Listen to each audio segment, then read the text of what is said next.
नमस्कार दोस्तों, स्वागत है आपका हमारे official YouTube channel GS bye Neeraj sir में। कैसे हैं आप सब? मैं उम्मीद करता हूं स्वस्थ होंगे, मस्त होंगे, अपनी तैयारी में व्यस्त होंगे। बट आज की जो क्लास है, क्लास नंबर 48 है। इससे पहले 47 क्लास हो चुकी है। आप लोग उसका नोट्स बना चुके होंगे, मैं ऐसी उम्मीद रखता हूँ। हम लोग पढ़ रहे थे जो है मूल रूप से राजस्थानी शैली।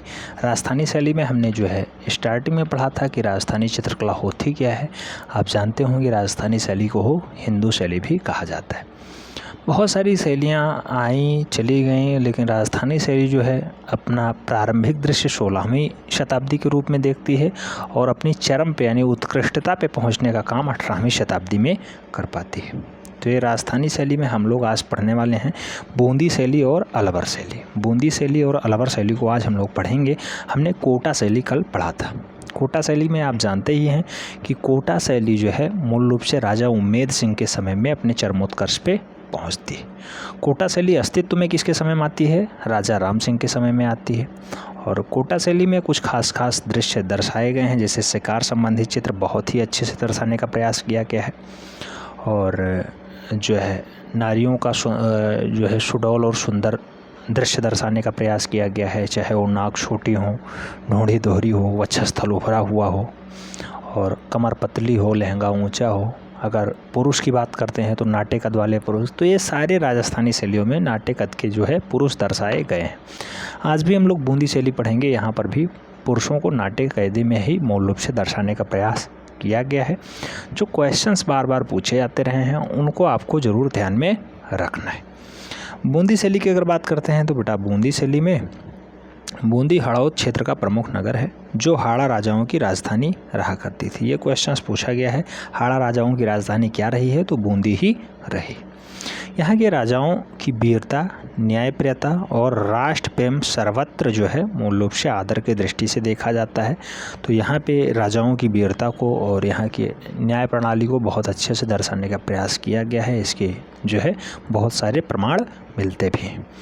इस कला का विकास जो है 16वीं शताब्दी के मध्य राजा राम सुरजन सिंह के समय में होता है। तो बूंदी शैली मूल रूप से कब अस्तित्व में आती है? 16वीं शताब्दी में। विकास किसके समय में होता है? तो राजा राम सुरजन सिंह के समय में मूल रूप से बूंदी शैली का विकास होता है। अगर बात करें तो राम सिंह के बाद कौन आते हैं? तो तत्पश्चात राज रतन सिंह आते हैं, छत्रसाल सिंह आते हैं, भाव सिंह आते हैं, अनिरुद्ध सिंह आते हैं, उम्मेद सिंह आते हैं और राजा राम सिंह आते हैं। क्रमशः राजगद्दी पे ये लोग बैठते बैठते अपनी परंपराओं को आगे बढ़ाए, अपना शासनकाल किए और बूंदी शैली को आगे बढ़ाने में जो है खास भूमिकाएं निभाए। तो ये 16वीं शताब्दी में मूल रूप से आगे आई और आगे बढ़ी। अगर बात करें बूंदी शैली में और कुछ, तो यहाँ के अधिकांश जो उच्च श्रेणी के चित्र हैं वो विक्टोरिया अल्बर्ट लाइब्रेरी या फिर विक्टोरिया अल्बर्ट म्यूजियम लंदन में मूल रूप से सुरक्षित रखे हुए हैं। स्टार लगा लीजिएगा, बहुत ही महत्वपूर्ण क्वेश्चन है। विक्टोरिया एंड अल्बर्ट म्यूजियम कहाँ स्थित है? लंदन में स्थित है। Victoria and Albert museum London में कौन सी शैली के चित्र रखे हुए हैं? बूंदी शैली के चित्र रखे हुए हैं। बूंदी शैली किसके समय में अस्तित्व में आती है? राजा राम सुरजन सिंह के समय में अस्तित्व में आती है। आगे अगर हम लोग बात करें तो चित्रकारों ने रीतिकालीन साहित्य को अपनी कला का विषय बनाया है। यानी रीतिकालीन साहित्य का कला मूल रूप से किसका विषय रहा है? तो बूंदी शैली का विषय रहा है।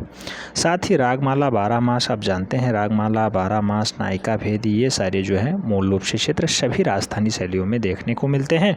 और अगर बात करें तो विभिन्न ऋतुओं का चित्रण भी बूंदी कलाकारों के प्रिय विषय के रूप में भी रहा है। तो जो है ऋतुओं से संबंधित जो है दृश्य यहाँ दर्शाए गए हैं। 12 मासा की अगर बात करें तो ये ऋतुओं से संबंधित ही दृश्य होता है 12 मासा। कई बार क्वेश्चंस पूछा जा चुका है। और आगे हम लोग बात करते हैं तो डाटा दिया गया कि बूंदी शैली में और क्या खास हैं, जैसे राग दीपक, रागनी भैरवी के चित्र इसके उत्कृष्ट उदाहरण माने जाते हैं। तो किसके उदाहरण माने जाते हैं बेटा? ये जो डाटा आपने रागमाला, 12 मासा, नायिका भेद आदि जो है ऋतुओं से संबंधित चित्रण देखे, उसके सबसे अच्छे चित्रकार जो हैं राग दीपक और रागनी भैरवी माने जाते हैं। तो राग दीपक और रागवी भैरवी मूल रूप से चित्र के सबसे बढ़िया उदाहरण कौन से हैं? तो इसी के लिए ये अच्छे चितहरे माने जाते हैं। रसिक प्रिया का अंकन अंतःपुर के दृश्य और घुड़सवारी के दृश्य मूल रूप से आखेट के चित्र आदि दरबारी चित्र का भी अंकन यहाँ पे देखने को मिलता है। तो रसिक प्रिया हो, अंतःपुर हो, घुड़सवारी का दृश्य हो, आखेट का चित्र हो और दरबारी चित्र हो, ये सारे चित्र कहाँ मिलते हैं? बूंदी शैली में भी देखने को मिलते हैं।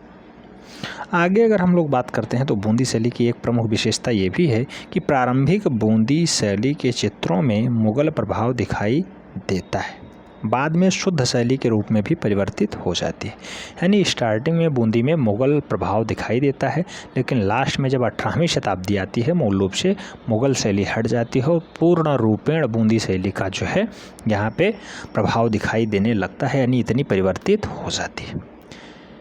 बाद में शुद्ध शैली के रूप में परिवर्तित हो गई और 18वीं शताब्दी में बूंदी शैली अपने चरमोत्कर्ष पे भी पहुंच गई। यानी मुगल शैली का अस्तित्व समाप्त हो जाता है 18वीं शताब्दी में, बूंदी अपने चरमोत्कर्ष पे पहुंच जाती। मुखमंडल का लाल मटियाला रंग एक अलौकिक सौंदर्य की प्रतिमा यहाँ उत्पन्न करता है। तो ऐसा दृश्य देखने को कहाँ मिलता है? क्योंकि मुखमंडल खूब लाल हो और मटियाला रंग से एक अलौकिक दृश्य दर्शाया गया हो, ऐसा दृश्य कहाँ देखने को मिलता है? बूंदी शैली में देखने को मिलता है। बूंदी शैली आप जानते हैं 16वीं शताब्दी में अस्तित्व में आती है। राजा राम सुरजन सिंह के समय में मूल रूप से पली बढ़ी और आगे बढ़ी। 18वीं शताब्दी इसका चरमोत्कर्ष काल रहा है, ये भी याद रखना है। आखेट संबंधित दृश्य, राग रागनी और मूल रूप से ऋतुओं से संबंधित रागमाला, बारहमासा, नायिका भेद ऐसे दृश्य जो है दिखाई देते हैं। तो बूंदी शैली में इतना डाटा है। बूंदी शैली के बाद अगर हम लोग बात करें तो अलवर शैली थोड़ा सा पढ़ लेते हैं। अलवर की पहाड़ी में मध्य प्रकृति की ममतामयी चित्रों को मूल रूप से यहाँ पे अलवर शैली के नाम से पुकारा गया है। अलवर शैली आप देख लीजिएगा। अलवर की पहाड़ियों के मध्य प्रकृति की ममतामयी गोद में चित्रकला की जिस शैली का जन्म होता है उस शैली को हम लोग अलवर शैली के नाम से पुकारते हैं। अलवर कलम जो है जयपुर चित्रकला की एक उपशैली ही मानी जाती है। जयपुर कलम की एक उपशैली अलवर शैली को कहा जाता है। यह शैली सन 1775 ईस्वी में जयपुर से अलग होकर के राजा राव प्रताप सिंह या राव राजा प्रताप सिंह के शासनकाल में स्वतंत्र अस्तित्व में आती है। तो किसके समय में आती है बेटा?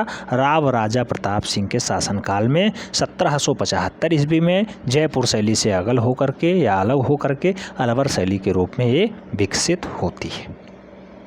अलवर शैली के विषय में दृष्टि से विविधताएं रही हैं। बख्तार सिंह के समय तक राजपूत दरबारी जो है वैभव, नायिकाएं, महफिलें, रामलीला, कृष्णलीला, प्रकृति प्रवेश में साधु संत और नाथों में धर्म चर्चा, राग रागनी आदि के विशेष चित्रण देखने को यहाँ मिलते हैं। तो मूल रूप से ऐसे चित्रण यहाँ दिखाई देते थे। आगे अगर हम लोग बात करते हैं तो अलवर शैली में और क्या खास रहा है, तो अलवर शैली में विनय और बलवंत सिंह के शासनकाल में राग रागनी और बारहमासा का चित्रण देखने को मिलता है। और बारहमासा के साथ साथ संस्कृत व हिंदी ग्रंथों के भी चित्रण दिखाई देते हैं। तो किसके समय में? बलवंत सिंह के समय में। बलवंत सिंह किसका शासक था? अलवर शैली का शासक था। अलवर शैली किसके समय में जो है चरमोत्कर्ष पे पहुँचती है या फिर किसके समय में अस्तित्व में आती है? तो राव राजा प्रताप सिंह के समय में अस्तित्व में आती है। किस शैली से टूट करके अलवर शैली बनती है? तो यह जयपुर शैली से टूट करके अलवर पैनी है या है अलवर शैली बनती है। ठीक है, आगे बात करते हैं अलवर शैली के बारे में और क्या खासियत है। तो अलवर के प्रारंभिक चित्रों को जयपुर शैली से पृथक कर पाना बहुत कठिन है, लेकिन फिर भी प्रदेश के प्रकृति सौंदर्य, रहन सहन, शारीरिक प्रभाव और चित्रों में द्रष्टव्य है कि ये अलवर शैली ही है। यानी जयपुर से अलग कर पाना तो बड़ी बात है, लेकिन कुल मिला के अलवर शैली और जयपुर शैली में भिन्नताएं हैं। जयपुर शैली हम आगे पढ़ेंगे जो है, आप जानते होंगे जयपुर नगर की स्थापना सवाई राजा जयसिंह करते हैं। कब? 1727 ईस्वी में। तो अलग डाटा है, उसे हम लोग अलग पढ़ेंगे। अलवर शैली पढ़ रहे हैं 1775 ईस्वी में यह अस्तित्व में आ जाती है। आगे अगर बात करते हैं तो अलवर शैली के प्राकृतिक सौंदर्य, रहन सहन और शारीरिक प्रभाव में चित्रों के द्रष्टव्य हैं। आगे बात करते हैं तो अलवर शैली में भावात्मकता, रागात्मकता और लोक कलात्मकता से युक्त ये चित्र रेखांकन एवं समायोजन की दृष्टि से सुंदर है। यह शैली जब चरमोत्कर्ष पर थी तो जयपुर मुगल व ईरानी कला का पूर्ण समन्वय था। यहाँ के स्क्रेल व हाथी दांत की पट्टियों पर बने चित्र विशेष रूप से विख्यात हैं। यानी कि यहाँ के चित्र क्या विख्यात हैं, तो स्क्रोल पर बने और साथ ही साथ हाथी दांत की पट्टियों पर बने जो चित्र हैं वो मूल रूप से अलवर शैली को नई उपलब्धि ज्ञात करवाते हैं। इन चित्रों में पर्दाज, बेटा पर्दाज वह होता है, आप देखते होंगे जब कोई नई फिल्म आप देखते हैं तो पर्दा प्रथा यानी छाया प्रकाश लगाने की मुगल विधि को मूल रूप से पर्दाज कहा जाता है। एक दर्पण लगाया जाता है, वहाँ पे सामने रानी खड़ी होती है, उस दर्पण पे उसका प्रतिबिंब बनता है, दूर छाया उसकी दिखाई जाती है, वही है पर्दाज। तो ये तरीका है पर्दाज मुख्य रूप से प्रकट हुआ है। तो मूल रूप से पर्दाज किस शैली की विशेषता रही है, अलवर शैली की विशेषताएं रही हैं। प्रकृति के चित्रांकन में यथार्थ रूप का प्रत्यन, रंग चमकीले व स्वर्ण चांदी का प्रयोग खूब हुआ है। आकृतियाँ प्रायः नाटे कद की रही हैं और गोल चेहरे बनाने वाले आकृति देखने को मिलते हैं। अगर बात करें अलवर शैली की और क्या विशेषताएं हैं, तो लाल, काले, नीले हाशिया खूबसूरत हैं।